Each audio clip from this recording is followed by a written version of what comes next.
ఎన్నికలు దగ్గర పడే కొద్దీ రోజు రోజుకి జగన్మోహన్ రెడ్డికి భారీ షాకులు తగులుతా ఉన్నాయి. ఊహించినటువంటి ఎదురు దెబ్బలు తగులుతా ఉన్నాయి. తనకి బానిసత్వం ఊడిగం చేసేటువంటి వ్యక్తులు సిస్టమ్ నుంచి ఒక్కొక్కరు ఎగిరిపోతా ఉన్నారు. నిన్న డీజీపీ ఎగిరిపోతే ఇవాళ సిఎస్ జవహర్ రెడ్డి ఎగిరిపోవడానికి రంగం సిద్ధమైనట్టుగా తెలుస్తా ఉంది. మరి కొత్త సిఎస్గా ఎవరు రాబోతున్నారు? డీజీపీతో పాటు సిఎస్ కూడా ఎగిరిపోయిన తర్వాత జగన్మోహన్ రెడ్డి బతుకు ఏమోబోతుంది అనేది ఈ వీడియోలో వివరించబోయే ముందుగా ఇప్పటి వరకు మన ఛానల్ సబ్స్క్రైబ్ చేయని వాళ్ళు ఖచ్చితంగా సబ్స్క్రైబ్ చేయండి, మరో 10 మందితో చేయించండి. ఇక విషయానికి వస్తే మన 420 ముఖ్యమంత్రి జగన్మోహన్ రెడ్డి గురించి మనందరికీ తెలుసు. ఆ నికృష్టమైనటువంటి వ్యక్తి ప్రజారంజకంగా పరిపాలించి రాష్ట్రాన్ని అభివృద్ధి చేసి ప్రజలకు సంక్షేమం అందించి వచ్చే ఎన్నికల్లో గెలవాలనేటువంటి ఆలోచనతో లేడు.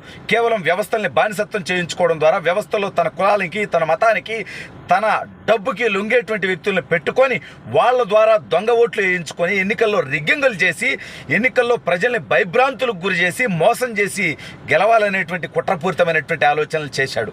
అయితే జగన్మోహన్ రెడ్డి ఒకటి కోరుకున్నాడు, తెలుగుదేశం జనసేన పొత్తు కాకూడదు అనుకున్నాడు. అది అయిన తర్వాత ఈ రెండింటికి తెలుగుదేశం జనసేనకి భారతీయ జనతా పార్టీ కలవకూడదు అనుకున్నాడు.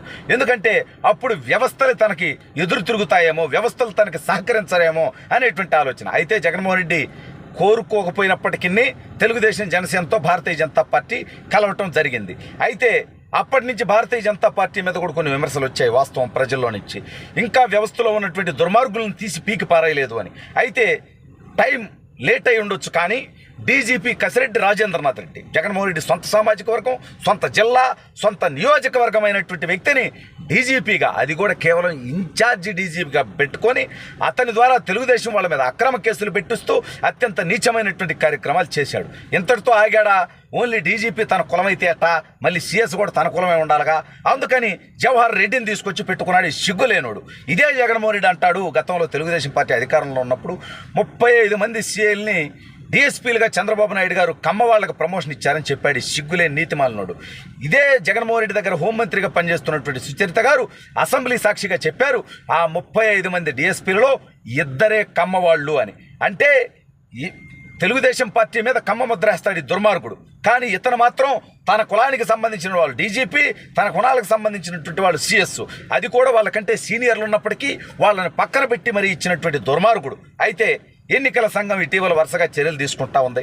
6 మంది ఎస్పీలను తీసేసింది, 3 ఐఏఎస్లను తీసేసింది, ఏకంగా ఇప్పుడు డీజీపీనే లాగేసింది, ఇంటెలిజెన్స్ ఐజీని పీకి పాడేసింది. ఇక చివరిగా మిగిలింది సిఎస్ మాత్రం. ఎందుకంటే ఈ దుర్మార్గమైనటువంటి వ్యక్తి ఎస్పీలను మార్చినప్పుడు సరే వేరే లిస్ట్ ఇవ్వు అంటే తర్వాత కొత్త ఎస్పీలు వేయటానికి వీళ్ళకి అనుకూలమైన వాళ్ళు ఇస్తాడు. మళ్ళీ డీజీపీని మార్చినప్పుడు డీజీపీగా ఉండటానికి 3 పేర్లు పంపించంటే మళ్ళీ అక్కడ కూడా మ్యానిపులేట్ చేసేటువంటి ప్రయత్నం చేద్దాం అనుకుంటాడు.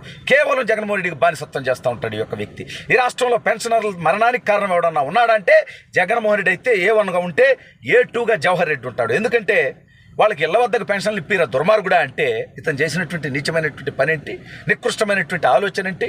ప్రతి ఊర్లో ఇవాళ గ్రామ సచివాలయాలు ఉన్నాయి కదా, ప్రభుత్వ ఉద్యోగులు ఉన్నారు కదా, సచివాలయ ఉద్యోగులు ఉన్నారు కదా, వాళ్ళ ద్వారా ఇప్పిస్తే కేవలం 1-2 గంటల్లో పెన్షన్లు కూడా ఇచ్చేయచ్చు. కానీ ఈ దుర్మార్గుడు అలా కాదు, పెన్షన్లు ఆపిచ్చి వాళ్ళకి అకౌంట్లో వేస్తామని లేకపోతే ఆడికి రావాలని ఎండల్లో ఇబ్బందులు పెట్టి ఈ ఇబ్బందులన్నింటికి కారణం చంద్రబాబు మీ పెన్షన్లు ఆపిచ్చాడని విష ప్రచారం చేస్తున్నటువంటి నీచమైనటువంటి ప్రచారానికి సహకరిస్తున్నటువంటి దుర్మార్గుడిగా ఉన్నటువంటి సిఎస్ని ఖచ్చితంగా తొలగించాల్సినటువంటి అవసరం ఉంది.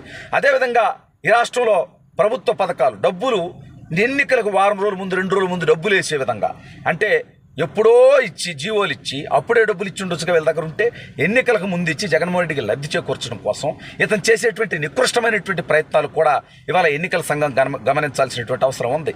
సరే, ఇవ్వాలో రేపో డీజీపీని ఏ విధంగా అయితే పీకి పడేశారో సిఎస్ను కూడా అదే విధంగా పీకి పడేస్తారని టాకు నడుస్తూ ఉంది. డీజీపీని పీకి పడేయగానే పోలీసు వ్యవస్థ మొత్తంలో కూడా ఎంతో కొంత మార్పు వస్తుంది. ఖచ్చితంగా న్యూట్రల్ అయిపోతారు, ప్రజాస్వామ్యయుతంగా ఎన్నికలు జరగనిస్తారు. అధికార పార్టీ అరాచకాలకి అడ్డుకట్టపడుతుంది. వాళ్ళు ఎంత అరాచకాలు చేసినా, ఎంత దుర్మార్గాలు చేసినా, ఎంత దోపిడీలు చేసినా, ఎన్ని దొంగ ఓట్లు వేసినా ప్రజలు డిసైడ్ అయిపోయినారు తెలుగుదేశం జనసేన భారతీయ జనతా పార్టీ కూటమిని భారీగా గెలిపించడానికి. అయితే జగన్మోహన్ రెడ్డి పరిస్థితి ఇంకా నీచానికి దిగి సరిపోద్ది. వ్యవస్థలన్నీ సక్రంగా పనిచేస్తే అతనికి 30-35 వస్తాయి అనుకుంటున్నారు. ఈ వ్యవస్థలన్నీ సక్రంగా పనిచేస్తే, దొంగ ఓట్లు ఆపితే, అరాచకాన్ని ఆపితే జగన్మోహన్ రెడ్డి బతుకు కేవలం 15 సీట్ల లోపు పరిమితమయ్యేటువంటి అవకాశం ఉంది. అందుకే జగన్మోహన్ రెడ్డికి ఇప్పుడు డీజీపీతో పాటు సిఎస్ అండదండలు కూడా ఎగిరిపోతే ఇక ఐఏఎస్లు కానీ ప్రభుత్వాధికారులు కానీ ఎవరు కూడా జగన్మోహన్ రెడ్డి మాట వినాల్సినటువంటి అవసరం ఉండదు. ఆ పరిస్థితుల్లో జగన్మోహన్ రెడ్డి 15 సీట్ల కంటే ఘోరానికి పడిపోతారు.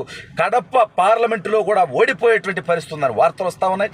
పులివెందుల్లో మెజార్టీ భారీగా తగ్గనుందని తెలుస్తూ ఉంది.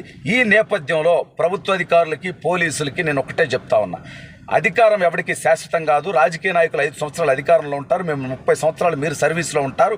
మీరు తప్పుడు పనులు చేస్తే రాబోయే రోజుల్లో ఆ తప్పులకి చట్టం ద్వారా శిక్షించబడతారు. ఆల్రెడీ లోకేష్ గారు ఒక మాట చెప్పడం జరిగింది, తప్పుడు కేసులు తప్పుడు పనులు చేసినటువంటి వాళ్ళ పేర్లు రెడ్ బుక్లో ఉన్నాయి. అధికారంలోకి వచ్చాక వాళ్ళలో ఏ ఒక్కడిని వదిలిపెట్టేది లేదు.